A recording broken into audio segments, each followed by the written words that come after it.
October 25, 1994, sinabi ni Susan sa mga pulis na siya ay huminto sa isang traffic light sa isang intersection sa Union, South Carolina, nang biglang may isang lalaking itim na may dalang baril na pumasok sa kanyang pulang Mazda.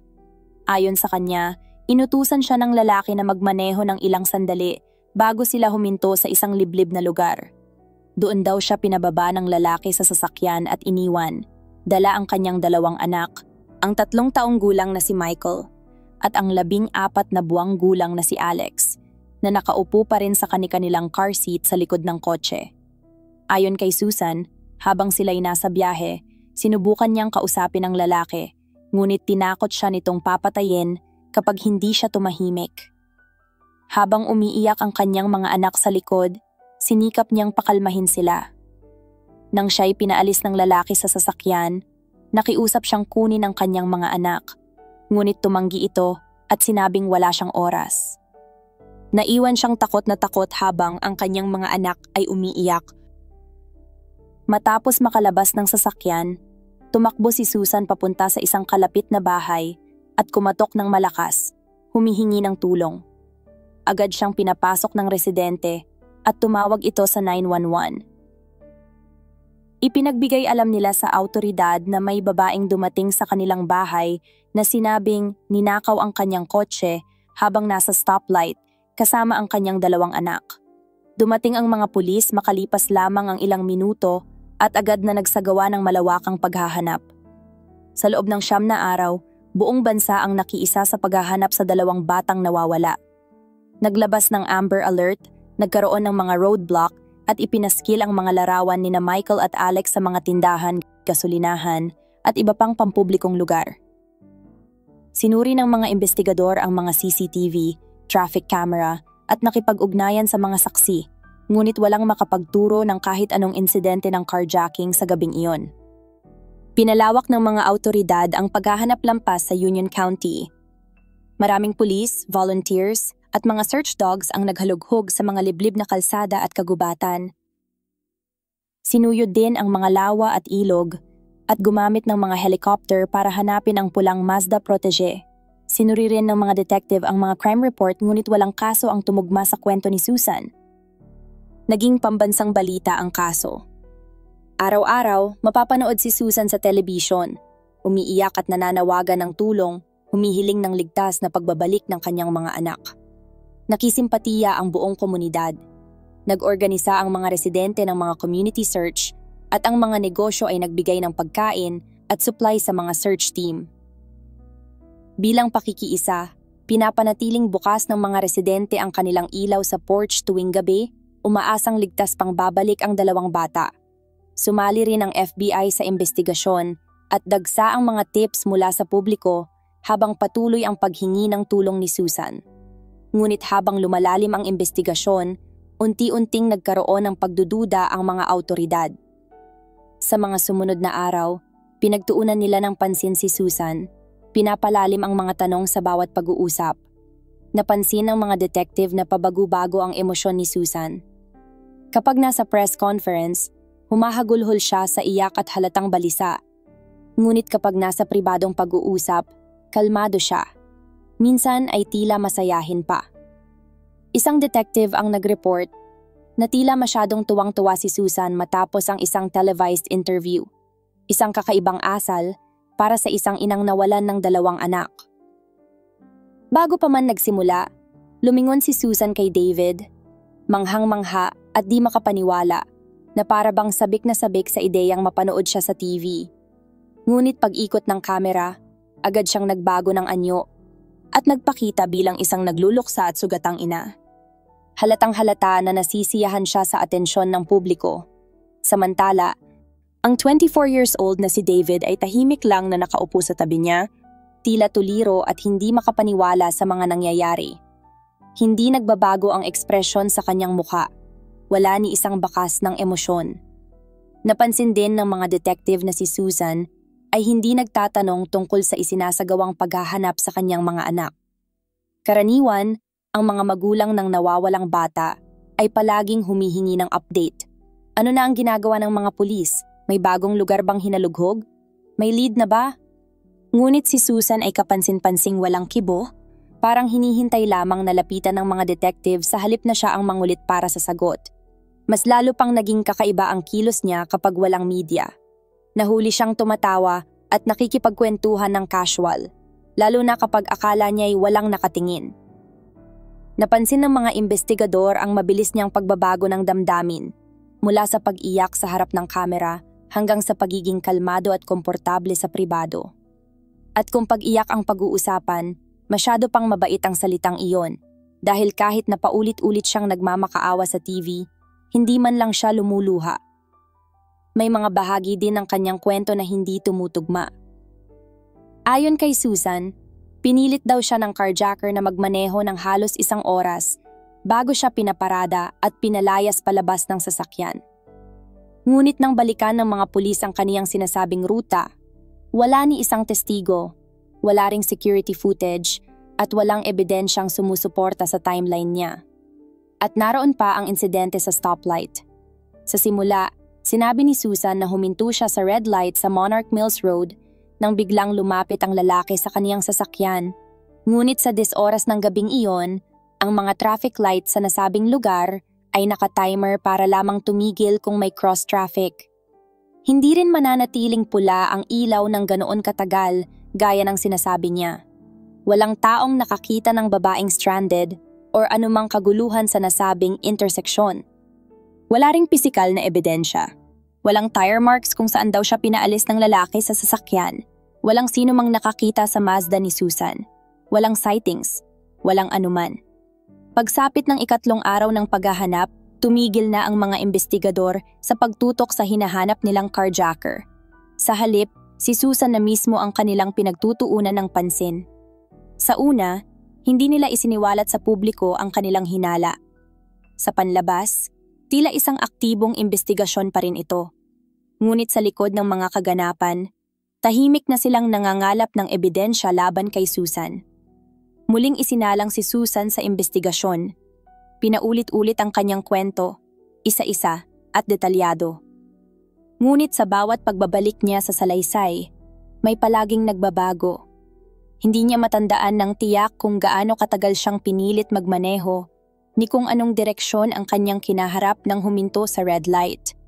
Ipinilit niyang nanlaban siya nang itulak palabas ng sasakyan, ngunit walang bakas ng sugat o anumang palatandaan ng pakikipagbuno, maging sa kanyang katawan o sa lugar na sinasabing pinangyarihan ng insidente. Habang patuloy na nagsasalita si Susan, lalo lamang nabubunyag ang mga butas sa kanyang kwento. Kaya't ipinailalim siya sa polygraph test 2 beses at bumagsak siya sa pareho. Bagamat hindi tinatanggap bilang ebidensya sa korte ang ganitong uri ng pagsusuri, malinaw sa mga pulis na may itinatago si Susan.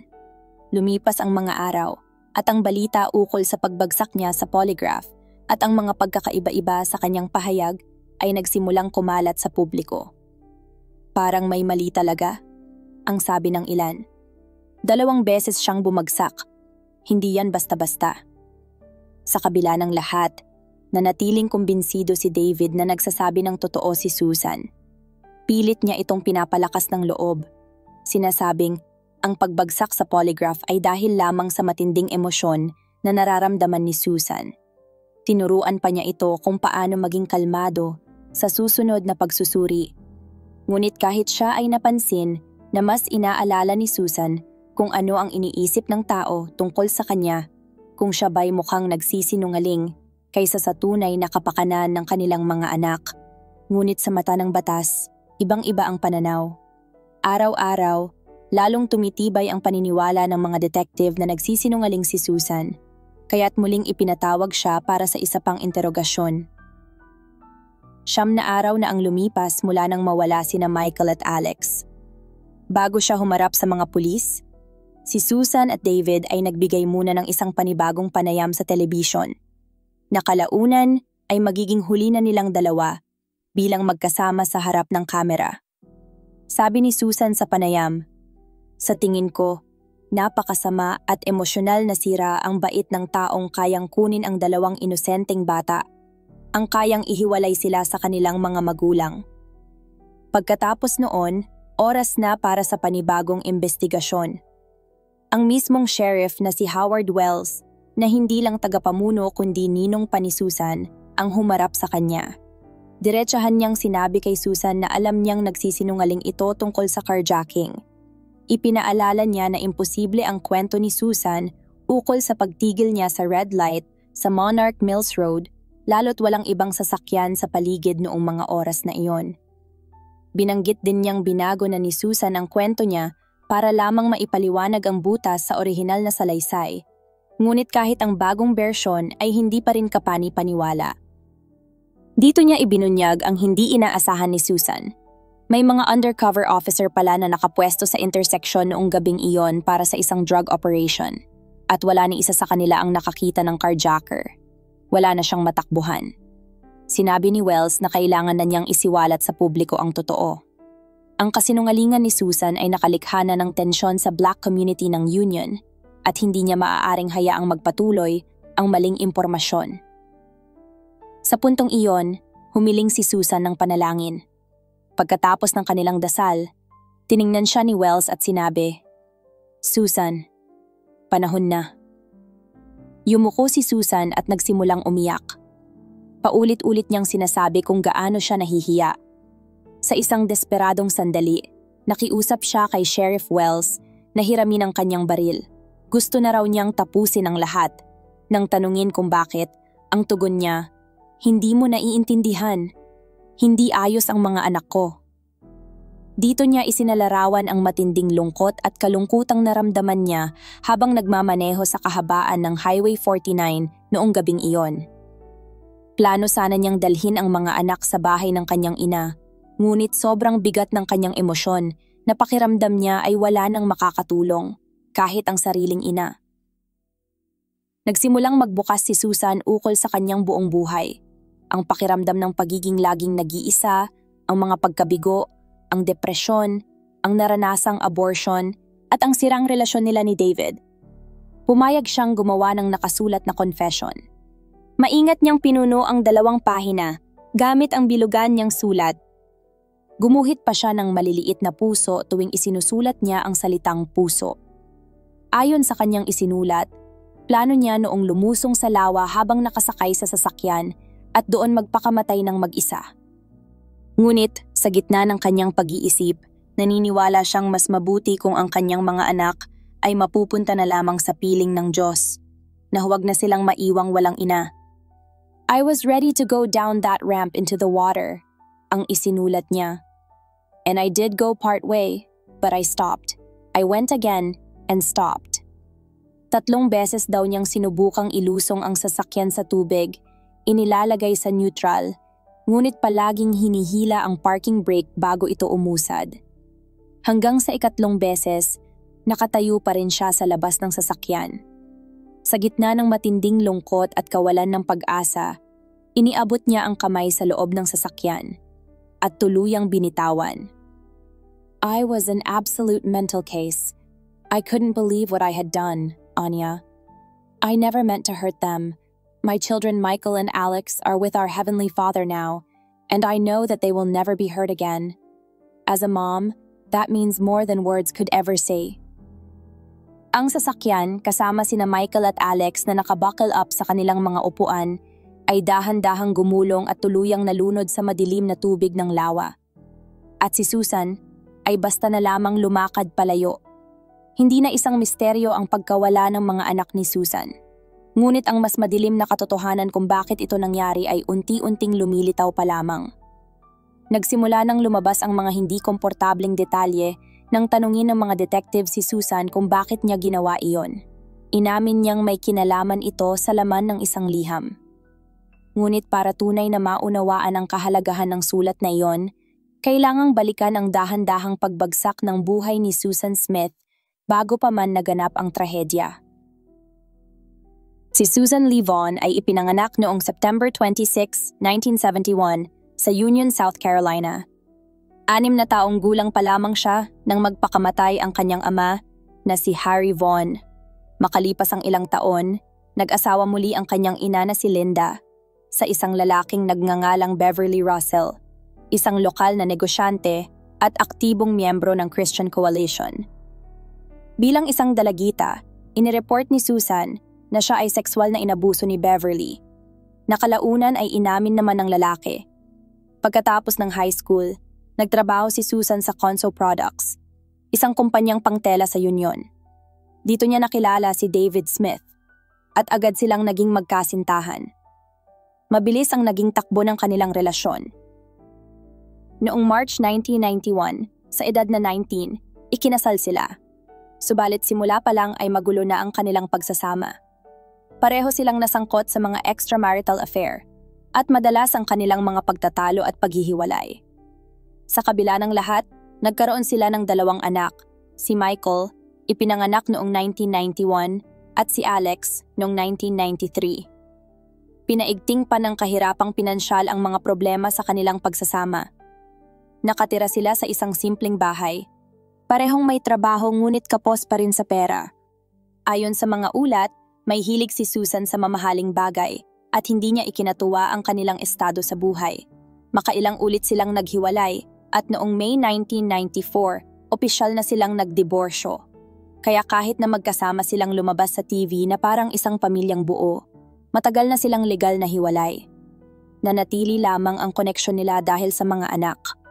Sa likod ng kamera, nagsimula ng bumuo ng panibagong buhay si Susan. Hindi nagtagal matapos ang diborsyo, nagkaroon siya ng bagong karelasyon. At ayon sa naging pahayag niya sa mga investigador, ang lalaking ito ang naging sentro ng kanyang atensyon at bahagi ng dahilan kung bakit napunta sa ilalim ng lawa ang kanyang mga anak. Ang lalaki ay si Tom Finley, anak ng kanyang boss sa Conso. Sa lahat ng aspeto, kabaligtaran siya ni David, galing sa kilala at respetadong pamilya, mayaman, at may katayuan sa lipunan. Mga bagay na matagal nang inaasam ni Susan. Ngunit ayon kay Susan mismo, may isa pa siyang karelasyon, ang ama ni Tom, na siya ring boss niya. Nang mabunyag ito, hindi natuwa si Tom. Ayon sa kanyang sulat kay Susan, isa ito sa mga dahilan kung bakit niya tuluyang pinutol ang kanilang relasyon. Sa liham na iyon, malinaw ang sinabi ni Tom, "You will, without a doubt, make some lucky man a great wife. But unfortunately, it won't be me. We come from 2 different backgrounds." Pinayuhan niya si Susan na huwag nang makisangkot sa mga lalaking may asawa. At dagdag pa niya, "I could really fall for you, but like I told you, some things are not suited for me. And yes, I am talking about the children. I do not want children. And I don't want the responsibility of your children either." Pagkatapos ay sinundan niya ng, "You have to make your own decisions in life, but remember, you have to live with the consequences of those decisions." Sa kanyang confession letter, inamin ni Susan na ang pagtanggi ni Tom ang naging ugat ng kanyang matinding pagkalugmok at ng kanyang desisyong pumatay. Isinulat niya, "I was in love with someone very much, but he didn't love me and never would." Nang makumpleto ang kanyang pag-amin, formal na siyang inaresto ng mga investigador para sa 2 counts of murder. Bago ipagbigay alam sa publiko o sa pamilya, sinikap munang tiyakin ng mga awtoridad ang mga detalye ng kanyang salaysay. Nagpadala sila ng mga divers upang hanapin ang sasakyan at ang mga bangkay ng mga bata sa John D. Long Lake. Gamit ang sonar equipment, natagpuan nila ang isang sasakyan na nakalubog 122 feet mula sa baybayin, nasa lalim na 18 feet ng tubig. Unti-unting iniyahon ng sasakyan mula sa dilim ng lawa. Agad na naging malinaw sa mga awtoridad na naroroon pa ang 2 bata sa loob ng sasakyan, naka-seatbelt sa kanilang mga car seat, gaya ng inilarawan ni Susan. Nang tuluyang maiahon ang kotse mula sa tubig, iba't ibang emosyon ang lumutang sa mga mukha ng mga nasa lugar. Ang ilan ay napalingon palayo, habang ang iba'y hindi maitago ang pagluha. Sa harap ng matinding katahimikan, kinumpirma ng mga emergency personnel ang pagkamatay ni Michael at Alex Smith. Nang tuluyan ng mailabas ang sasakyan, agad na sinimulan ng forensic team ang kanilang pagsusuri. Napag-alaman nilang nakalak ang mga pinto ng kotse, isang bagay na lalo pang nagpapatibay sa pag-amin ni Susan na sinadya niyang iwanan ang kanyang mga anak sa loob habang unti-unting nilamon ng lawa ang sasakyan. Ngayon, kasama na ang pisikal na ebidensya, Ganap na ang kaso laban kay Susan Smith. Inanunsyo ng sheriff ang kanyang pag-aresto. Ngunit huli na ang lahat. Nauna nang na-leak sa media ang kaniyang kumpisal, kaya't pati ang pamilya ni na David at Susan ay nalaman ang totoo kasabay ng buong bansa sa pamamagitan ng balita sa television. Susan Smith has been arrested and will be charged with 2 counts of murder in connection with the deaths of her children, Michael, 3, and Alexander, 14 months. Sa isang iglap, si Susan Smith ay naging pinakakinamumuhiang babae sa buong Amerika.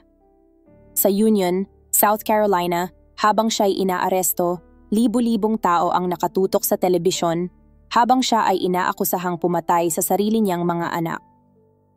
Ang krimen ay umantig sa puso ng sambayanan.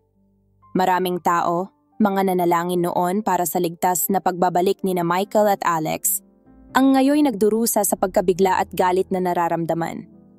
Sa bayan ng Union, kung saan dati siyang sinuportahan at pinaniniwalaan, marami ang nakaramdam ng pagkakanulo.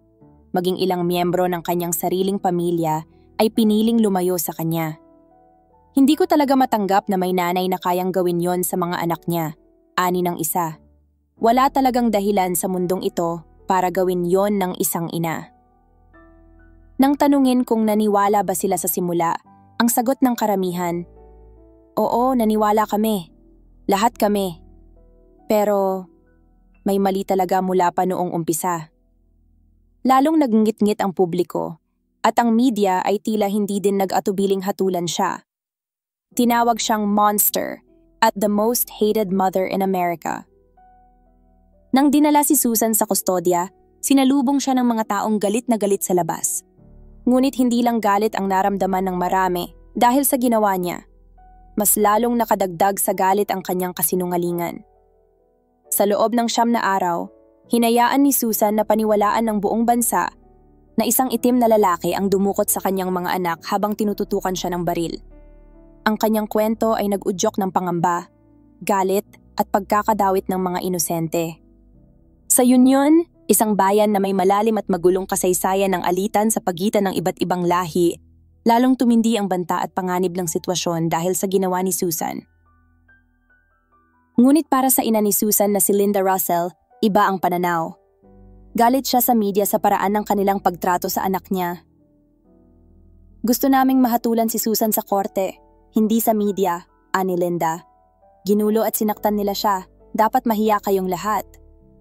Ngunit sa harap ng mga pahayag ni Susan at ng pisikal na ebidensya, naging malinaw na ang buong pangyayari ng kaniyang malamig at kalkuladong krimen. Sa mga araw bago ang insidente, napansin ng mga taong malapit sa 22 years old na si Susan na tila may bumabagabag sa kanya. Ayon sa mga kaibigan, madalas siyang tila balisa ngunit hindi nagkukwento kung bakit. Ayon naman sa mga katrabaho, halos hindi siya tumigil sa pagkukwento tungkol kay Tom Finley. Noong hapon ng October 25, matapos makipagtalo kay Tom at maunawa ang tuluyan na silang tapos, umalis si Susan ng maaga sa trabaho. Sa halip na umuwi, dumiretso siya sa daycare upang sunduin ang kanyang mga anak. Ilang oras siyang pagalagalang nagmaneho sa paligid ng Union, walang tiyak na patutunguhan. Pagsapit ng 9:00 ng gabi, nakarating siya sa isang tahimik at liblib na bahagi ng lawas sa labas ng bayan. May isang dumaraang motorista ang kalaunay nag-report na nakita si Susan, nag-iisa sa harap ng kanyang sasakyan, isang bagay na tahasang sumasalungat sa kanyang kwento tungkol sa carjacker. Habang nakaupo sa loob ng sasakyan kasama ang kanyang mga anak, ilang minuto ang lumipas sa katahimikan. Naroon ang 3 years old na si Michael, tila nakaramdam ng kakaiba. Tumingin siya sa kanyang ina at nagtanong, "Mami, saan tayo pupunta?" Ngunit si Susan ay hindi sumagot. Matapos pakawalan ni Susan ang kanyang sasakyan sa lawa, ito'y unti-unting lumutang palayo at kalaunan ay lumubog. Habang unti-unting nalulunod ang kanyang mga anak, si Susan ay hindi humingi ng tulong. Hindi siya tumakbo patungo sa tubig. Sa halip, siya'y lumingon, naglakad palayo, umakyat sa boat ramp, tinahak ang daan patungong Highway 49, at tumakbo ng humigit kumulang 100 yarda papunta sa bahay ng pamilya Meres na may nakabukas na ilaw sa beranda. Doon kumatok siya ng malakas at itinanim sa kanilang kaalaman ang kwentong imbento niya tungkol sa di umano'y carjacking. Sa isang tahimik na sandali habang siya'y iniimbestigahan sa kanyang huling interogasyon, tinanong siya ng isang agent, "Kung may isang hiling ka, ano yon?" Ang sagot ni Susan, "Sana hindi ko na lang sinabi kay Tom Finley ang tungkol sa relasyon ko sa tatay niya." Nagsimula ang paglilitis kay Susan Smith noong July 1995, kasabay ng patuloy na kasikatan ng O.J. Simpson trial. Dahil dito, agad ding naging sentro ng media attention ang kaso ni Susan. Nagkandahirap ang mga news outlets sa pagtatayo ng pansamantalang tanggapan at setup. May mga tindahang nirentahan, scaffolding para sa camera crews, at mga media truck na humarang sa kalsada. Ginawang pansamantalang hotel ang isang lokal na skating rink para sa mga mamamahayag. At may ilang journalist pa na nagtago sa mga puno at mga halaman upang makakuha ng eksklusibong balita. Hiniling ng prosekusyon ang death penalty sa pagtutok sa argumento na ang ginawa ni Susan ay premeditated o planado. Nakatuon ang kaso nila sa labis na obsesyon ni Susan kay Tom Finley at ang kanyang kagustuhang alisin ang kanyang mga anak upang muling makuha ang atensyon nito. Tumestigo ang mga forensic expert na buhay pa ang dalawang bata nang lumusong ang sasakyan sa tubig. Nagsagawa sila ng mga pagsusuri upang malaman kung gaano katagal bago lumubog ang kotse. Ipinakita nila ito sa korte gamit ang isang reenactment video upang maipakita sa hurado kung ano ang maaaring naranasan ng mga bata. Habang pinapalabas ang video para tangkaing ipasok bilang ebidensya, napansin ang kakaibang kilos ni Susan. Siya ay nakikitang nakikipagbiruan at tumatawa kasama ang kaniyang abogado. Sa kabila nito, nang muling ipalabas ang parehong video sa harap ng hurado, si Susan ay umiiyak habang nakaupo sa parehong pwesto sa loob ng courtroom. Ang malinaw na pagkakaiba ng kanyang reaksyon sa pribado kumpara sa publiko ay lalo lamang nagpapatibay sa hinala ng mga detective na ang mga emosyon ni Susan, bago at pagkatapos ng krimen, ay pawang pag-arte lamang. Hindi itinanggi ng depensa na si Susan nga ang pumatay sa kanyang mga anak. Sa halip, iginiit nila na siya ay may mental instability. Isang psychiatrist ang tumestigo na si Susan ay may chronic depression at adjustment disorders. Ayon sa kanya, may matinding pangangailangang maramdaman ni Susan na siya ay mahalaga at kailangan, kaya't sabay-sabay umano siyang may relasyon sa kanyang boss, sa anak nitong si Tom Finley, sa kanyang stepfather na si Beverly Russell, at maging sa kanyang ex-husband na si David Smith. Tumestigo rin sa korte si Beverly Russell tungkol sa naging relasyon nila ni Susan Smith. Nagsimula ito noong late teens pa lang si Susan, mga bandang 1988 hanggang 1989. Bagamat tinawag ng ilan na consensual, malinaw na may halong pang-aabuso ang sitwasyon dahil si Susan ay nakatira pa rin sa ilalim ng iisang bubong at nasa poder ni Beverly. Nagpatuloy ang kanilang lihim na ugnayan kahit nagsimula ng makipag-date si Susan sa ibang lalaki at kahit na ikinasal na siya kay David Smith noong 1991. Ayon sa mga testimonya, hindi agad natapos ang koneksyon nila at on and off pa rin ito hanggang sa early 1990s na nag-iwan ng matinding epekto sa emosyon ni Susan. Matapos ang insidente, sumulat si Russell kay Susan ng liham na puno ng pagsisisi at inamin niyang maaaring may kinalaman ang kanyang mga kasalanan sa trahedyang naganap. Isinulat ni Russell, "Gusto kong sabihin sa iyo kung gaano ako nagsisisi na hindi ko nagampanan ang tungkulin ko bilang ama. Marami ang naniniwala na wala itong kinalaman sa nangyari noong October 25, pero ako'y naniniwala na may kinalaman ito." Para sa prosecution, ang liham at testimonya ni Russell ay isa lamang pagtatangkang alisin ang bahagi ng sisi kay Susan. Isang karagdagang ebidensyang isinumite sa korte ay ang detalyeng isinama ni Susan ang kanyang wedding dress at wedding album sa trunk ng kotse bago ito lumubog. Maaaring ito ay isang simbolikong hakbang ng paglilibing sa kanyang nakaraan. Ngunit para din sa prosekusyon, ito ay indikasyon ng planadong krimen. Hinimok ng depensa ang hurado na hatulan si Susan ng life imprisonment imbes na death penalty. Iginiit nilang hindi kalupitan ang nagtulak sa kanya kundi ang desperasyon. Noong July 22, 1995, matapos lamang ang 2 oras at 30 minutong deliberasyon, idineklara ng hurado si Susan Smith na guilty sa parehong kaso ng pagpatay. Ngunit imbes na parusang kamatayan, ang inirekomenda ng hurado ay habambuhay na pagkakakulong. Ang desisyong ito ay malaking bahagi ay nakaapekto sa damdamin ng hurado sa mga patotoo tungkol sa mental health issues at trauma ni Susan noong bata pa siya. Subalit, sa ilalim ng batas noong panahong iyon, ang sentensyang life imprisonment ay hindi nangangahulugang habang buhay na ikukulong. Ayon sa umiiral na batas noon, ang isang life sentence ay nangangahulugan na ang isang akusado ay maaaring maging karapat-dapat para sa parol pagkatapos ng 30 years. Gayunman, hindi pinahintulutan ng hurado na malaman ang bahaging ito ng batas. Sa katunayan, nang tanungin ng hurado kung magiging karapat-dapat ba si Susan para sa parol, inutusan sila ng hukom na unawain ang sentensyang life sentence ayon sa literal at karaniwang kahulugan nito. Noong sumunod na taon, binago ang mga batas upang payagan ang mga hurado na maipabatid ang impormasyon tungkol sa pagiging karapat-dapat ng isang akusado para sa parol.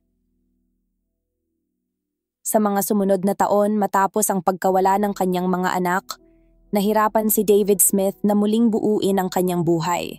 Sumulat siya ng isang libro na naglahad ng kanyang masakit na karanasan na pinamagatang Beyond All Reason, My Life with Susan Smith. Para sa ilan, ito ay paraan niya upang maproseso ang kanyang pagdadalamhati, ngunit may mga nagtaka sa kanyang desisyon na pagkakitaan ang trahedyang nangyari. Nagpakasal muli si David at 2 beses na nagdiborsyo bago niya pinakasalan ang kanyang kasalukuyang asawa na si Tiffany Smith. Magkasama nilang sinimula ng isang bagong buhay at sa kabuuan ay pinili nilang mamuhay ng pribado, malayo sa mata ng publiko. Nagpatuloy ang pattern ni Susan ng paggamit ng mga tao at relasyon upang makamit ang kanyang mga nais kahit na siya ay nakakulong na. Noong 2000, natuklasan na siya ay may relasyon sa isang gwardiya ng bilangguan na kalaunan ay nakulong ng 3 buwan dahil sa kanilang relasyon. Hindi naglaon, nasangkot si Susan kay Captain Alfred Rowe, hepe ng security sa bilangguan. Ayon sa ulat, nagkaroon sila ng hindi nararapat na ugnayan matapos umano'y manligaw at makipaglapit si Susan sa kanya. Sa kalaunan, natuklasan ang kanilang relasyon na nagresulta sa pagkakaaresto kay Rowe, pagkawala ng kanyang trabaho, at pagkakahatol ng 5 taon na probation at 400 oras ng community service.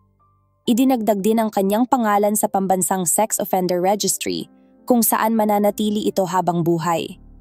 Bagamat tinanggap siyang muli ng kanyang asawa, hindi na siya nakahanap ng matatag na trabaho mula noon. Naniniwala siya na si Susan ang lumikha ng iskandalo upang mailipat siya sa Leth Correctional Institution, isang bilangguan na mas malapit sa kanyang ina. Sa huli, si Susan ay talagang nailipat, habang si Alfred ay nawalan ng lahat. Hindi lamang sa mga tauhan ng bilangguan nagkaroon ng relasyon si Susan. Ayon sa isang dating kasamahan niya sa selda, nagpatuloy din siya sa isang romantiko at sexual na ugnayan sa isang babaeng presong itim. Isang malinaw na salungat na hindi nakaligtas sa mga nakakaalala ng dati niyang maling paratang laban sa isang itim na lalaki na umano'y nagnakaw ng kanyang sasakyan. Nang mag-away si Susan at ang isa sa kanyang nakarelasyon sa loob ng bilangguan, narinig ng isang kasamahan si Susan na nagsabi sa karelasyon, "I killed my kids. Do you think I care about yours?" Ang dating kasama sa selda na si Christy ay nagsilbing guppy ni Susan, tumutulong bilang tagapagbantay habang may mga sexual encounters si Susan, tumutulong kumuha ng droga at pinagtatakpan siya. Sa isang pagkakataon, humingi ng paumanhin si Susan kay Christy matapos ang isang insidente. Sa panghihikayat, nangako siyang magbibigay ng $300 kinabukasan. Malaki para kay Christy sa loob ng bilangguan, pero maliit para kay Susan na nagpapakita ng kanyang kayamanan. Ayon kay Christy, money talks, at kitang-kita raw ang yaman ni Susan Smith. Dahil sa pera at sa tagal na rin ng kanyang pagkakakulong, nagkaroon si Susan ng malaking impluwensya sa loob ng bilangguan. Ayon kay Christy, kung sakaling makalaya siya, Sapat ang pera ni Susan para gugulin ang natitirang bahagi ng kanyang buhay. Tungkol naman sa pinagkukunan ni Susan ng pera, tumatanggap siya ng tuloy-tuloy na suporta mula sa mga tao sa labas, kabilang ang mga mensahe mula sa mga website tulad ng rightprisoner.com. Nakakuha siya ng napakaraming negatibong atensyon mula sa media kaya inalis ng site ang kanyang profile. Gayunpaman, patuloy pa rin ang tila walang katapusang daloy ng pera na natatanggap ni Susan mula sa mga estranghero, mula sa mga kalalakihang nakilala niya online, at maging mula sa isang documentary filmmaker na nagdeposito sa kanyang prison account kapalit ng impormasyon. Isang paglabag na nagdulot ng disciplinary action noong 2024. Isang lalaki na na-in-love sa kanya ay nagsabing plano niyang ibigay kay Susan ang higit $200,000 sa oras ng kanyang paglaya. Isang dating tagahanga naman ang nakipagpalitan ng sulat kay Susan sa loob ng 18 buwan. Napansin niya na hindi siya kailanman direktang humingi ng kahit ano ngunit masayang tinatanggap ang mga ipinadala niya. Mahal niya si Susan, ngunit nang malaman niyang nakikipag-ugnayan ito sa iba pang lalaki, napagpasyahan niyang malamang ay hindi siya mahal ni Susan. Tinapos niya ang kanilang relasyon at sinabi niyang naramdaman niyang niloko siya. Matapos magsilbi ng 30 years sa bilangguan, naging karapat-dapat si Susan sa parol noong November 2024. Mula sa mga prosekusyon kay David Smith hanggang sa mga correctional officer na nasira ang buhay dahil sa kanya, pati na sa kanyang mga kasama sa bilangguan, marami ang may kanya-kanyang pananaw tungkol sa kanyang kaso at buhay. Walang naniwala na siya ay na-rehabilitate o karapat-dapat palayain. Sa kanyang hearing, siya ay umiyak at nagpakita ng pagsisisi. Sinabi niya na labis siyang nagsisisi sa kanyang nagawa at handa siyang gawin ang lahat upang mabago ang nakaraan. Ipinahayag niya ang kanyang pagmamahal kay Michael at Alex at sinabing wala siya sa impluwensya ng droga o alak noong gabing pinatay niya ang kanyang mga anak. Tinalakay din ang kanyang pakikipag-ugnayan sa mental health at sinabi niyang nakakatulong ito sa kanya at handa siyang ipagpatuloy ito kapag napalaya siya. Ngunit ang kanyang labis-labis na pagpapakita ng emosyon ay hindi tugma sa tuwirang mga tanong na ibinibigay sa kanya. Ang kanyang reaksyon ay tila hindi angkop sa sitwasyon. Nabanggit niya na labis siyang humihingi ng tawad sa mga taong nagsikap hanapin ang kanyang mga anak at inamin niya ito sa gitna ng takot at kawalan ng kakayahang harapin ang mga mahal sa buhay ng mga bata. Bagamat alam niyang hindi sapat ang mga salita para itama ang nangyari, iginiit niya na nagmumula ang mga ito sa kanyang puso. Napansin ng marami na ang kanyang pagpapakita ng emosyon ay pamilyar. Halos kapareho ng kanyang walang luha na pakiusap sa publiko 30 taon na ang nakakaraan. Sinabi rin ni Susan na natutunan niyang pahalagahan ng mga tao, ang pagpapatawad, pagmamahal, at pamilya, at ang bawat desisyon ay may epekto hindi lamang sa kanya, kundi pati sa kanyang mga mahal sa buhay. Pinapaalalahanan din niya ang lahat na huwag basta-basta ipagwalang bahala ang mga tao sa kanilang paligid.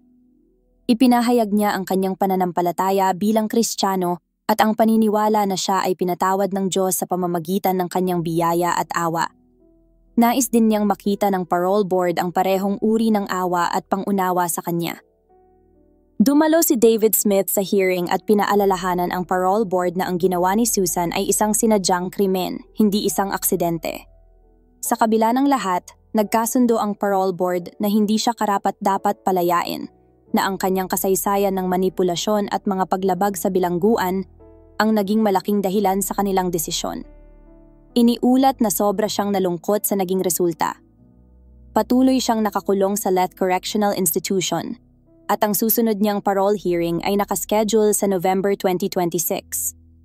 Kakaunti lamang ang naniniwala na malaki ang magiging pagbabago pagsapit ng panahong iyon.